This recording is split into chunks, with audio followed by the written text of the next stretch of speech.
오늘의 두 번째 주제는 통풍입니다. 그 통풍에 대해서 저희들 되게 이렇게 많이 듣는데, 그렇죠. 저희 간단하게 통풍이 뭔지 좀 통풍은 설명해 주시죠. 뭐냐면 그러니까 우리 몸에서 요산이란 물질이 쌓여요. 이 요산이란 물질이 체내에서 분해가 돼야지만이 그런 증상이 안 생기는데, 요산이 쌓이다 보면은 그 요산 자체가 이게 아무래도 아미노산의 일종이다 보니까 우리 밤송이 같은 결정을 이루게 되거든요. 그럼 그 결정이 관절, 보통 이제 뭐 무릎 관절이라든지 뭐 무릎 관절 이런 데 쌓이게 돼요. 그러면 이제 굉장히 통증을 일으키는 거죠. 이제 체내 요산 수치가 제대로 잘 처리가 되지 않았을 때 생기는 통증을 이제 통풍이라고 합니다. 알겠습니다. 저기 이번에 저희들이 한번 읽다가 저희들이 이렇게 신문 기사를 보다가 보니까 되게 재밌는 기사를 봤는데, 그 영국 의학지에서 그 이렇게 실제로 식이하고 체내 요선과의 어떤 종합적인 어떤 관계를 분석한 논문들을 제가 봤습니다.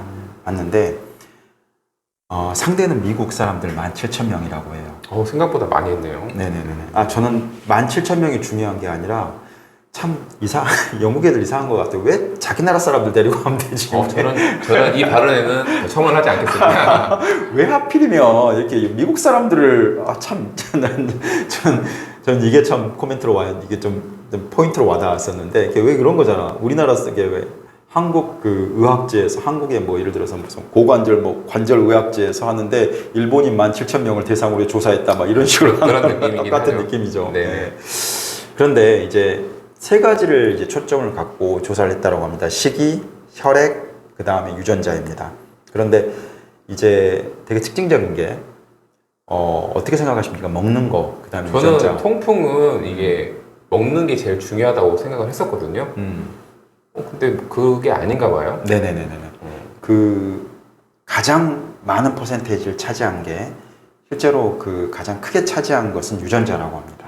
유전적 요인이 24% 정도의 어떤 요인을 제공을 하고, 실제로 음식이라는 부분은 그거의 10분의 1에 해당되는 2.4%밖에 해당 안 된다고 그래요. 그러면 통풍이라는 것 자체가 음식의 문제라기보다는 그 체내에 어떤 통풍을 일으킬 수 있는 요산을 잘 분해를 할 수 있는 유전적 그런 요인이 유전적인 사실은 요인이 오히려 정말 결정적이라는 요인이라고 볼 수가 있는 거죠. 그렇군요. 여기서 이제 그럼에도 불구하고 이제 우리가 식이라는 요소를 우리가 이제 배제할 수 없기 때문에, 과연 식이를 조심해야 된다라고 한다면 무엇을 가장 조심해야 될 것인가? 첫 번째 맥주, 두 번째 독주, 세 번째 포도주. 다행이네요. 제가 좋아하는 게 하나도 없네요. 그리고 나서는 뭐 감자, 뭐 청량음료, 고기, 뭐 예를 들어서 그 다음에 가금류 이런 것들이라고 하는데, 중요한 거는 이제 가장 핵심이 되는 건 그거라고 합니다. 뭐냐면 이렇게 술을 조심해라, 멀리해라 라고 하는 게 핵심이라고 합니다. 네네네.